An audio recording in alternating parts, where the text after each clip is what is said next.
So next हम बात कर लेते हैं properties of ionic compounds.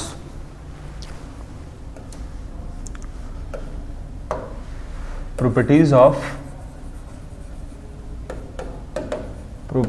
Of ionic compounds.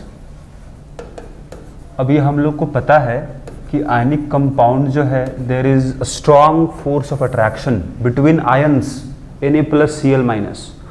तो अगर स्ट्रॉन्ग फोर्स ऑफ अट्रैक्शन अगर होगा तो मेल्टिंग पॉइंट भी ज़्यादा होगा, बॉइलिंग पॉइंट भी ज़्यादा होगा, सोलबिलिटी भी पानी में ज़्यादा होगा, वाटर में ज़्यादा होगा, क्योंकि पोलर है, प्लस चार्ज है माइनस चार्ज है, वाटर भी पोलर सॉल्वेंट है।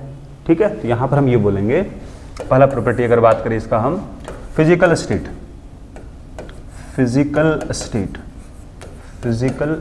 क्या होगा। तो चूंकि because of very strong force of attraction ions बहुत क्लोजली पैक्ड होगा, इसका मतलब सॉलिड स्टेट में पाया जाएगा। तो यहाँ बोलोगे ionic compounds exist in solid state,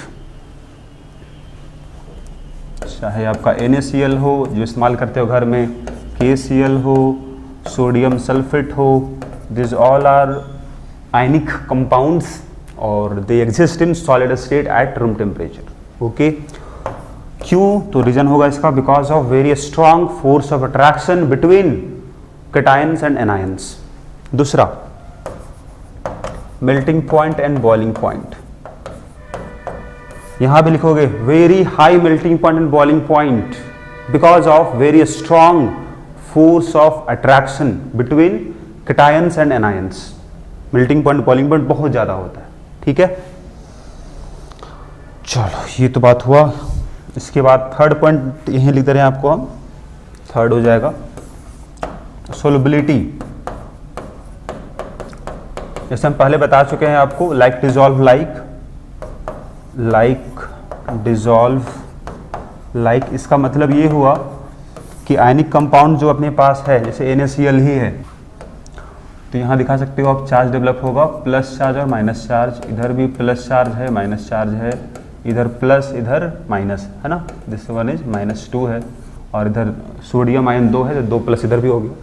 तो प्लस माइनस मतलब this all are polar compounds. अगर पोलर कंपाउंड अपने पास है तो सोल्युबल कहाँ होगा? पोलर सॉल्वेंट में। जैसे वाटर अपने पास है तो वाटर में भी चार्ज डेवलप, यहाँ पर देख लो डेल्टा माइनस, यहाँ डेल्टा प्लस है।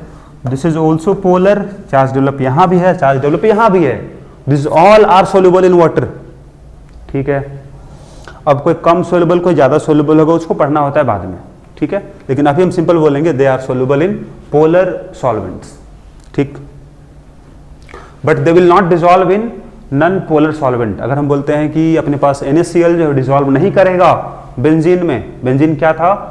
नॉन पोलर सॉल्वेंट था, और ये पोलर है तो डिसॉल्व उसमें नहीं होगा बेंजीन में। ठीक है, आगे बढ़ते हैं हम लोग हैं। तो इसके बाद बात करते हैं नेक्स्ट वन कंडक्टिविटी। तो बोलोगे यहां पर आप ionic compounds are bad conductor of electricity in solid state. क्या बोले यहां पर आपको हम? They are bad conductor of electricity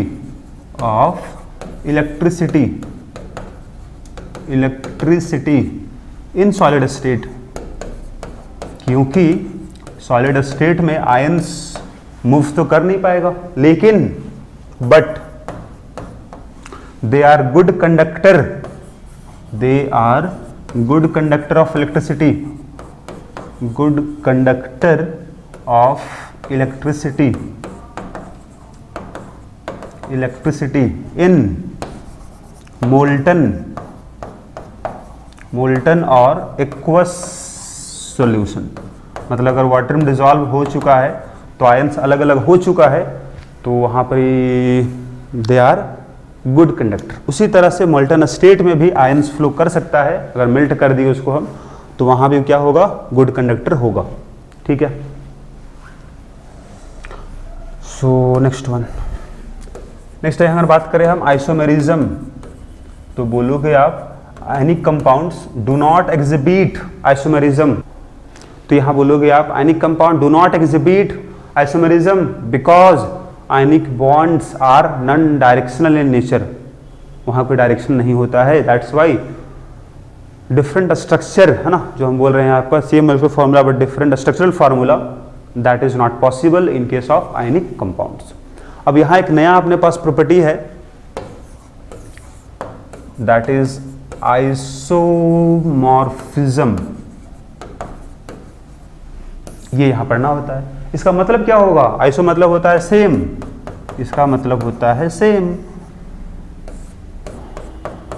तो यहां पर ही क्या है, अगर यहां आपको डिफाइन करना हो तो we can call it form, है ना। अगर यहां आपको डिफाइन करना, what is the meaning of isomorph? इसका मतलब होगा different ionic compounds having similar structure. Similar बोल रहे हैं, ठीक है, सिमिलर स्ट्रक्चर। सो अब हम यहां देखने वाले हैं कुछ एग्जाम्पल। तो पहले हम बात करेंगे बहुत ही सिंपल कंपाउंड्स के बारे में कि आइसोमॉर्फ होए कि नहीं है। तो हम पहले बात कर रहे हैं सिंपल सा बाइनरी कंपाउंड्स का, जो दो एलिमेंट से मिलके बना होगा, बाइनरी कंपाउंड्स का।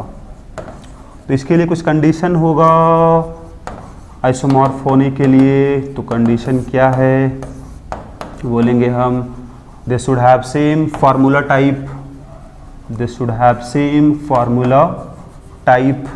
दूसरा बोलेंगे हम दे शुड, तो सेकेंड पॉइंट हो जाएगा आपका similar size of both cations and anions. मतलब ये हुआ अपने पास दो कंपाउंड होगा, जैसे एग्जाम्पल एक देखो, अगर हम बोलते हैं KCl है और NaCl है, क्या ये दोनों आइसोमॉर्फ होगा? क्या ये दोनों आइसोमॉर्फ होगा? तो पहला कंडीशन क्या अपने पास है, they should have same formula type. तो कैटायन एनायन का यहाँ रेशियो 1:1 का है, यहाँ भी रेशियो 1:1 का है, मतलब फार्मूला टाइप सेम है। मतलब दोनों कंडीशन अभी चेक करना आपको। पहला कंडीशन चलो फुलफिल किया, सेकंड चेक करो आप, सिमिलर साइज ऑफ कैटायंस, मतलब K प्लस का साइज और Na प्लस का साइज क्या होगा? सिमिलर होगा, लगभग आसपास, है ना, करीब होगा, तभी क्या होगा? आइसोमॉर्फ होगा। लेकिन यहाँ अगर देखिए तो Na प्लस और K प्लस में दोनों सेम ग्रुप का है और पोटेशियम सोडियम के नीचे लाई करता है, तो साइज बढ़ता है। साइज बढ़ेगा मतलब ये आइसोमॉर्फ नहीं कहलाएगा, दे आर नॉट आइसोमॉर्फ। आइसोमॉर्फ तभी होता जब साइज क्या होता? कंपेरेबल होता, दोनों कैटायन का दोनों एनायन का। तो यहाँ तो एनायन कॉमन था, ठीक है, नो प्रॉब्लम। आगे जरा और देखो एग्जाम्पल, सपोज बोल रहे हैं कि MgO है एंड सोडियम ऑक्साइड है। अब यहाँ फार्मूला टाइप ही सेम नहीं है, यहाँ रेशियो 1:1 का है मेटल नॉन मेटल का, यहाँ 2:1 का रेशियो है। तो फार्मूला टाइप ही सेम नहीं है तो आइसोमॉर्फ नहीं कहलाएगा, ठीक है। एग्जाम्पल और देखते हैं, MgS है एंड सपोज अपने पास ये रहा मैग्नीशियम सल्फाइड एल्युमिनियम फॉस्फाइड। तो अब ये फार्मूला टाइप यहाँ सेम नहीं है MgS और यहाँ पर, इसीलिए आइसोमॉर्फ नहीं होगा। लेकिन अगर यहाँ एग्जाम्पल एक और देखते हैं हम लोग, सपोज NaCl है एंड MgS है, का आइसोमॉर्फ होगा। तो सोडियम के बगल में आता है मैग्नीशियम, सेम पीरियड में है तो साइज कंपेरेबल होगा। सल्फर के बाद आता है क्लोरीन, तो ये दोनों सेम पीरियड का एलिमेंट है तो यहाँ भी साइज कंपेरेबल होगा। तो फॉर्मूला टाइप भी सेम है, साइज भी कंपेरेबल है, तो ये सब आइसोमॉर्फ दोनों होगा, दिस आर आइसोमॉर्फ। अब जैसे यहाँ बोले आपको हम कि आप कैसे पता लगाओगे कि साइज कंपेरेबल होगा? कोई दिक्कत नहीं, देखो जी यहाँ पर Na प्लस है ना, यहाँ पर Na प्लस होगा और यहाँ पर ही Mg2 प्लस होगा, दोनों को लिख के दिखा रहे हैं देखो आप। तो Na प्लस में कितना इलेक्ट्रॉन होगा? इसमें 10 इलेक्ट्रॉन होगा। तो कन्फिग्रेशन देख लो, 1s2 2s2 2p6 होगा। अब इसमें भी तो 10 इलेक्ट्रॉन है, टोटल 12 इलेक्ट्रॉन था एटम में, 2 इलेक्ट्रॉन लॉस किया है तो 10 बच गया। यहाँ भी 1s2 2s2 और 2p6 है, तो दोनों का इलेक्ट्रॉनिक कन्फिग्रेशन सिमिलर, या फिर बोलो आप यहाँ सेम दिख रहा है बिल्कुल। तो सेम दिख रहा है कन्फिग्रेशन, तो साइज भी लगभग क्या होगा? कंपेरेबल ही आएगा। थोड़ा बहुत डिफरेंस तो रहेगा ही, लेकिन साइज क्या होगा? कंपेरेबल आएगा। आप ये भी यहाँ बोल सकते थे कि same electronic configuration of both cations and anions. उससे अगर बात करें Cl माइनस में, तो यहाँ पे कितना इलेक्ट्रॉन है? यहाँ भी 18 इलेक्ट्रॉन है। इसमें कितना इलेक्ट्रॉन है? S-2 में, तो यहाँ भी 18 इलेक्ट्रॉन है। तो ये दोनों एनायन का भी इलेक्ट्रॉनिक कन्फिग्रेशन क्या आएगा, सेम आएगा। ठीक है, तो that is why they are isomorph to each other. Okay, अब बात यहीं खत्म नहीं होगा, अभी हम बात किए केवल आपका 4 बाइनरी कंपाउंड के लिए जो 2 एलिमेंट से मिलकर बना था। अगर हम बात करें 4 salts, different type of salts, हम बात कर रहे हैं 4 ऑक्सो सॉल्ट्स जहां पर ऑक्सीजन कंटेनिंग एनायंस होगा। जैसे अपने पास सोडियम कार्बोनेट है, कैल्शियम कार्बोनेट है, सोडियम नाइट्रेट है, कैल्शियम नाइट्रेट है, कैल्शियम सल्फेट है, सोडियम सल्फेट है। ये सब एनायन में अगर देखो आप, सब में ऑक्सीजन कंटेनिंग एनायन है, कार्बोनेट, नाइट्रेट, सल्फेट, है ना। तो अगर अपने पास ये सब है तो अगर कोई पूछे आपको क्या आइसोमॉर्फ होगा सोडियम कार्बोनेट पोटेशियम कार्बोनेट, अगर कोई यहाँ पूछे आपको क्या ये दोनों आइसोमॉर्फ होगा सोडियम कार्बोनेट और कैल्शियम कार्बोनेट, तो आपको यहाँ कंडीशन क्या चेक करना होगा, जरा उसको देख लेते हैं।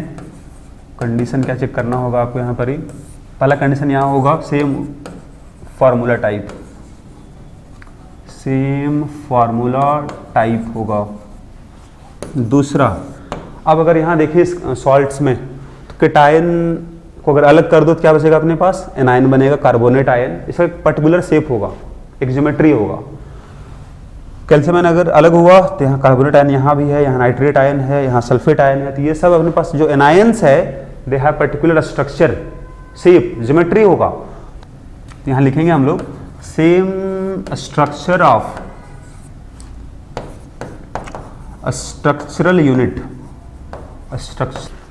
तो ये सब में यहाँ पर ही स्ट्रक्चरल यूनिट एनायंस है, लेकिन कैटायंस भी हो सकता है NH4+, वहाँ भी अपने पास टेट्राहेड्रल उसका ज्योमेट्री होता है ना स्ट्रक्चर। तो अब स्ट्रक्चर हम लोग पता कैसे करेंगे, with the help of hybridization. तो हाइब्रिडाइजेशन हमको निकालना होगा, यहाँ पर कार्बोनेट आयन में कार्बन का, नाइट्रेट आयन में नाइट्रोजन का, सल्फेट आयन में सल्फर का। तो हाइब्रिडाइजेशन के लिए एक शॉर्टकट, या फिर जनरल यहाँ देखो आप, अगर कार्बन है या फिर नाइट्रोजन है या फिर बोरोन है, ये तीनों का अगर अपने पास कोई ऑक्सी सॉल्ट्स है, एनायन कोई है, carbonate, bicarbonate, nitrate, nitrite, borate, ये सब का हाइब्रिडाइजेशन sp2 ही आता है। अगर बोला जाए सपोज फॉस्फोरस है, सल्फर है, क्लोरीन है, ये सब का अगर हम बात करें ऑक्सी है ना सॉल्ट, जैसे यहाँ पे सल्फेट मिला, फॉस्फेट मिलेगा, सोडियम फॉस्फेट, तो ये सब में हाइब्रिडाइजेशन होता है sp3। तो हम देख लेंगे, कोई दिक्कत नहीं है, पहले इसको चेक करेंगे फिर इसको चेक कर लेंगे हम लोग यहाँ पर। तो अगर यहाँ जो लिखे हैं उसको जरा हम यहाँ पर दिखा दे रहे हैं आपको, sp2 हाइब्रिडाइज कौन कौन होगा। जैसे कार्बोनेट आयन है, बाइकार्बोनेट आयन है, नाइट्रेट आयन है, नाइट्राइट आयन है, बोरेट आयन है, ये सब sp2 हाइब्रिडाइज्ड है। sp3 अगर बात करें, फॉस्फेट है, सल्फेट है, सल्फाइट ले लो आप, क्लोरेट, परक्लोरेट, ये सब का सब क्या होगा, sp3 होगा। यहाँ phosphorus, sulphur, sulphur, chlorine, chlorine, दिख रहा है। आप कुछ क्वेश्चन पूछ रहे हैं, आपको बताना है आंसर, है ना। अगर बोला जाए आपको सोडियम नाइट्रेट एंड NaClO3, क्या ये दोनों आइसोमॉर्फ है या नहीं है, पहचानना आपको है। पहला क्या बोले आपको हम पॉइंट, सेम फार्मूला टाइप। तो फार्मूला टाइप तो सेम बिल्कुल है, 1 कैटायन, एनायन भी एक ही है, सेम उसी तरह का। सेकंड पॉइंट क्या बोले थे आपको हम, स्ट्रक्चरल यूनिट का सेम स्ट्रक्चर चाहिए, तो यहाँ ये sp2 हाइब्रिडाइज्ड है, sp2 हाइब्रिडाइज्ड है और ये sp3 हाइब्रिडाइज्ड है, तो दोनों का शेप सेम नहीं आएगा, मतलब आइसोमॉर्फ दोनों नहीं है। कैल्शियम क्लोराइड है दूसरा, अगर हम बोलते हैं आपको सपोज कैल्शियम सल्फेट है, क्या दोनों आइसोमॉर्फ होगा? तो नहीं होगा, क्योंकि फॉर्मूला टाइप ही सेम नहीं है, फॉर्मूला टाइप ही यहाँ सेम नहीं है आपके पास, आइसोमॉर्फ नहीं होगा। और एग्जाम्पल देखो, BaSO4 एंड KMnO4, क्या दोनों आइसोमॉर्फ है? तो यहाँ देखिए आप फॉर्मूला एक जैसा है, कैटायन एनायन कैटायन एनायन। ये भी टेट्राहेड्रल शेप का है, टेट्राहेड्रल है, और ये भी टेट्राहेड्रल है। वैसे पढ़ोगे आप क्लास 12th में इसके बारे में डिटेल में, स्ट्रक्चर वगैरह के बारे में, है ना। आपको बनाना है तो यहाँ बना सकते हो, कोई दिक्कत है नहीं। टेट्राहेड्रल इसका स्ट्रक्चर है, तो ये इसका स्ट्रक्चर हो जाएगा जी, टेट्राहेड्रल दिख रहा होगा आपको, ठीक है। उसी तरह से ये भी पर मैग्नेट आयन जो अपने पास है ये भी टेट्राहेड्रल है, देख लो आप, तो दोनों का सेम स्ट्रक्चर है ना, इसीलिए क्या हो गया, आइसोमॉर्फ ये होगा। ओके, एग्जाम्पल एक और देखते हैं। अगर बोला जाए आपको सपोज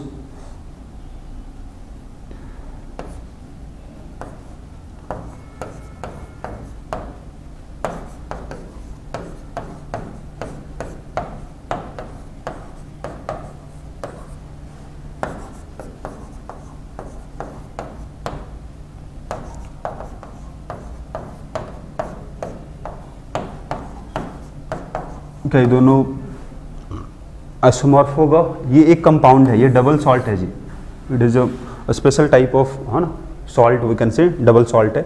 यहाँ दो सॉल्ट एक साथ है, and there is hydrate of, मतलब यहाँ पर वाटर अपने पास जो है, this is water of crystallization, solid state में इसी फॉर्म में पाया जाएगा, ठीक।